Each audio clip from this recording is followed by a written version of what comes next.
Joseph Stalin, Soviet റഷ്യയുടെ രണ്ടാമത്തെ സർവ്വസൈന്യാധിപൻ, വൻശക്തികൾ കരുത്തുമാറ്റുരച്ച മഹായുദ്ധത്തിലെ വിജയി, വൻശക്തികളുടെ തലവന്മാരെ തന്റെ ആജ്ഞാപനങ്ങൾ കൊണ്ട് വിറപ്പിക്കുന്നവൻ, ഉരുക്കുമനുഷ്യനെന്നും അങ്കിൾ ജോ എന്നും തുടങ്ങി യൂറോപ്പ് പല വിളിപ്പേരുകൾ നൽകിയിട്ടുണ്ട് അയാൾക്ക്. നാസി പട്ടാളം മോസ്കോ നഗരത്തിന്റെ 16 മൈൽ അടുത്തുവരെ എത്തിയിട്ടും ഭയന്നു മാറാതിരുന്ന വാശിക്കാരൻ, ഒരാൾക്ക് മുമ്പിൽ തന്റെ വാശിയും ആദർശവും അടിയറവ് വെച്ചിട്ടുണ്ട്. Adolf Hitler, Benito Mussolini, Roosevelt, Eisenhower തുടങ്ങി ആധുനിക മനുഷ്യൻ കണ്ട ഉരുക്കുമനുഷ്യരെയൊക്കെ തന്റെ വരുതിക്ക് നിർത്താനായ സ്റ്റാലിന് പക്ഷേ പരാജയം സമ്മതിക്കേണ്ടി വന്നത് ഒരു മരിച്ച മനുഷ്യനോടാണ്. അതെ, തന്റെ കബറിടത്തിൽ നിദ്ര കൊള്ളുന്ന ഒരു മധ്യകാല മനുഷ്യനോട്, ഒരു മംഗോളിയനോട്, മനുഷ്യരാശിയിൽ തന്നെ ഏറ്റവും മികച്ച അധികാര സംസ്ഥാപകരിൽ ഒരാളായ തിമൂർ ഗുർഖാനി എന്ന ചാഗത്തായ് മംഗോളി അമീറിനോട്. ആധുനിക ചരിത്ര വായന പ്രകാരം മധ്യകാലം അതിന്റെ സായാഹ്നത്തിലേക്ക് കാലെടുത്തു വെക്കുന്ന സമയം. മധ്യേഷ്യൻ രാഷ്ട്രീയം ചെങ്കിസ് ഖാന്റെ മക്കളുടെ കിടമത്സരങ്ങളായി മാറിയ ഘട്ടമായിരുന്നു അത്. ചെങ്കിസും ഒഗതായും മോങ്കേയും കുബ്ലായും ഒക്കെ വിട പറഞ്ഞതോടെ പല ഭാഗങ്ങളായി പിരിഞ്ഞുകൊണ്ടിരുന്ന മംഗോൾ സാമ്രാജ്യം ചരിത്രത്തിൽ മുൻപൊന്നുമില്ലാത്ത വിധം പരിണാമങ്ങളും പ്രകടിപ്പിച്ചു തുടങ്ങിയിരുന്നു. വടക്ക് കിഴക്കൻ മേഖലകൾ ചെങ്കിസിന്റെ രണ്ടാമത്തെ മകൻ ചാഗത്തായ് ഖാന്റെ പരമ്പരയിൽപ്പെട്ടവരുടെ അധീനതയിലായിരുന്നു. പല രീതിയിലുള്ള അധികാര കൈമാറ്റങ്ങളിലൂടെ ഭരണത്തിലെത്തിയ ചാഗത്തായ് വംശത്തിലെ ഏറ്റവും ശക്തനായ മംഗോൾ മുസ്ലിം ഭരണാധികാരി തുഗ്ലക് തിമൂർ ആണ് ട്രാൻസൊക്സാനിയയിലെ ബാർലാസ് ഗോത്രത്തിന്റെ അധികാരം തിമൂർ ഗോർഖാനിയെ ഏൽപ്പിക്കുന്നത്. തുഗ്ലക്കുമായി വലിയ രാഷ്ട്രീയ സംഘർഷങ്ങളിലൂടെ നേടിയെടുത്ത അധികാരം സാങ്കേതികമായി ഒരു ഗോത്രഭരണം മാത്രമായിരുന്നെങ്കിലും മാവറാവു നെഹ്റിന്റെ മുഴുവൻ നിയന്ത്രണത്തിലേക്കുള്ള തൈമൂറിന്റെ ചൂണ്ടുപലകയായിരുന്നു ആ ഗോത്ര നേതൃത്വം.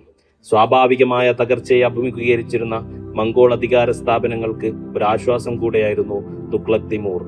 അദ്ദേഹത്തിന്റെ മരണത്തോടെ ചാഗത്തായ് വംശത്തിന്റെ പതനവും ആരംഭിച്ചു. ഇതൊരു മുന്നൊരുക്കമായിരുന്നു. ചരിത്രം അതിന്റെ ചുവന്ന പരവതാനി തയ്യാറാക്കുകയായിരുന്നു.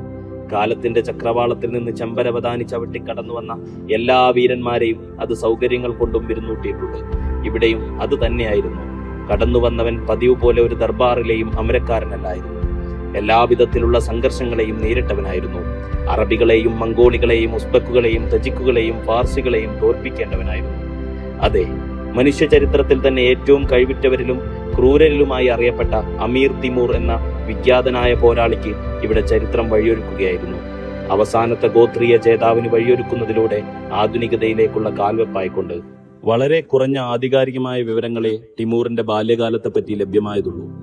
ലഭിച്ച വിവരങ്ങൾ അനുസരിച്ച് 14-ാം നൂറ്റാണ്ടിന്റെ ആദ്യ ദശകങ്ങളിൽ ഒന്നിൽ ബർലാസ് ഗോത്രത്തിൽ അമീർ താരാഗായിയുടെയും തെക്കുൻ ഹാത്തുന്റെയും മകനായാണ് അദ്ദേഹത്തിന്റെ ജനനം. താവഴി പ്രകാരം ചെങ്കിസിന്റെ ഗോത്രവുമായി അവർക്ക് കുടുംബബന്ധമുള്ളതായി മംഗോൾ രേഖകളിൽ കാണാം.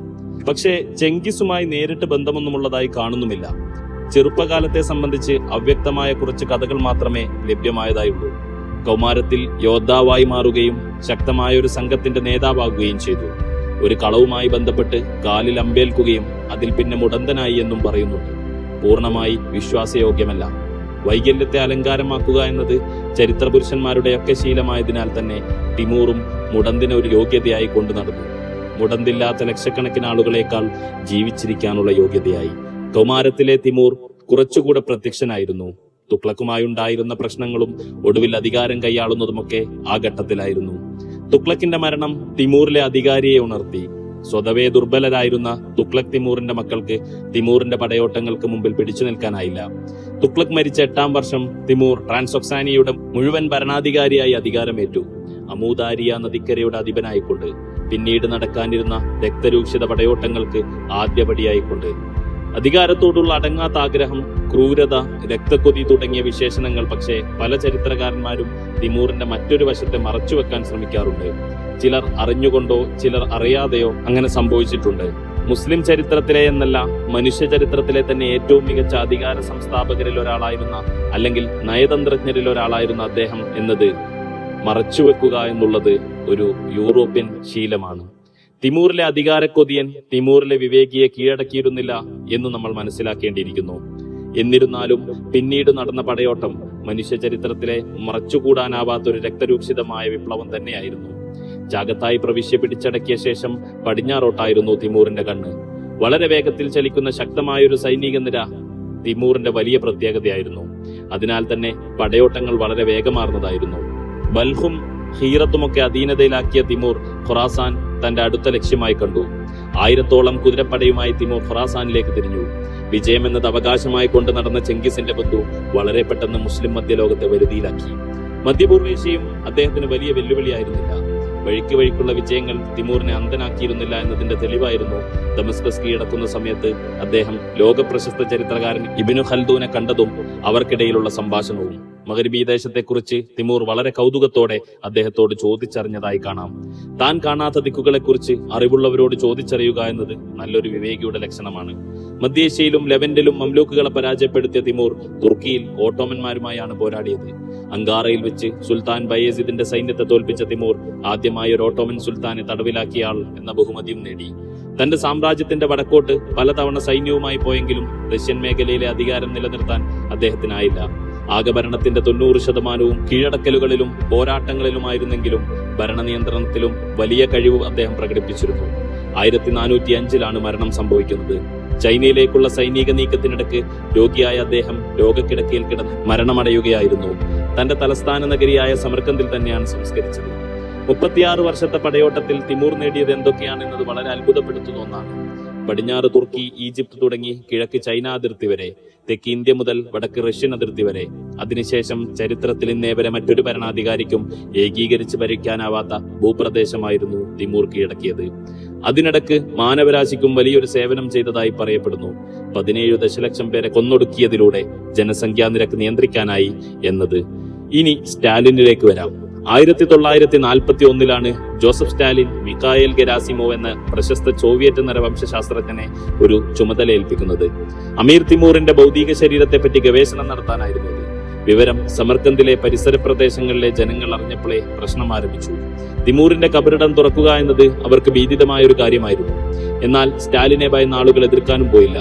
1941 ജൂൺ 13 കബറിടം തുറന്ന് അകത്തുകയറിയ ഗെരാസിമോവ് അവിടെ ഒന്ന് ആലേഖനം ചെയ്തതായി കണ്ടു.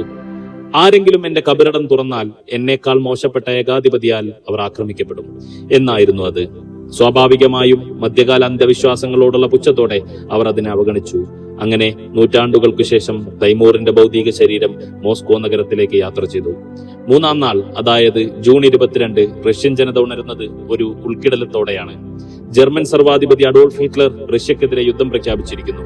ലുഫ്താവഫെ വിമാനങ്ങൾ റഷ്യൻ ആകാശത്ത് നൃത്തമാടാൻ ആരംഭിച്ചിരിക്കുന്നു. യുദ്ധം റഷ്യയെ ബാധിച്ചത് നിസാരമായിരുന്നില്ല. ചരിത്രത്തിൽ ആദ്യമായി ഒരു സൈന്യം മോസ്കോ നഗരത്തിന്റെ 16 മൈൽ അടുത്തുവരെ എത്തി. ഏതാണ്ട് 30 ലക്ഷം റഷ്യക്കാർ കൊല്ലപ്പെട്ടു. 1 വർഷത്തോളം നീണ്ടുനിന്ന യുദ്ധത്തിൽ സോവിയറ്റിന് പല ഘട്ടത്തിലും പരാജയം മുഖാമുഖം കാണേണ്ടി വന്നു. തിമൂറുമായി ബന്ധപ്പെട്ട വിവരമറിഞ്ഞ സ്റ്റാലിൻ 1942 നവംബറിൽ തിമൂറിന്റെ ശരീരം സമർക്കന്ദിലേക്ക് മടക്കി. അവിടെ ഇസ്ലാമിക ആചാരപ്രകാരം കബറടക്കി. ഏതാനും ആഴ്ചകൾക്കുള്ളിൽ ഹിറ്റ്ലറിന്റെ സൈന്യം സ്റ്റാലിൻഗ്രാഡ് യുദ്ധത്തിൽ പരാജയം സമ്മതിച്ച് മടങ്ങുകയും ചെയ്തു. മേൽപ്പറഞ്ഞ സംഭവത്തിൽ തിമൂറിന്റെ കബറിടവുമായി ബന്ധപ്പെട്ട വിഷയത്തിൽ പലർക്കും അഭിപ്രായ വ്യത്യാസമുണ്ട്. എന്നാൽ പലരും സാക്ഷ്യപ്പെടുത്തിയ ഒന്നുണ്ട്: ജോസഫ് സ്റ്റാലിൻ എന്ന അധികായകന് അമീർ തിമൂറിന്റെ ശരീരത്തോട് പോലും ഭയമായിരുന്നു എന്നത്.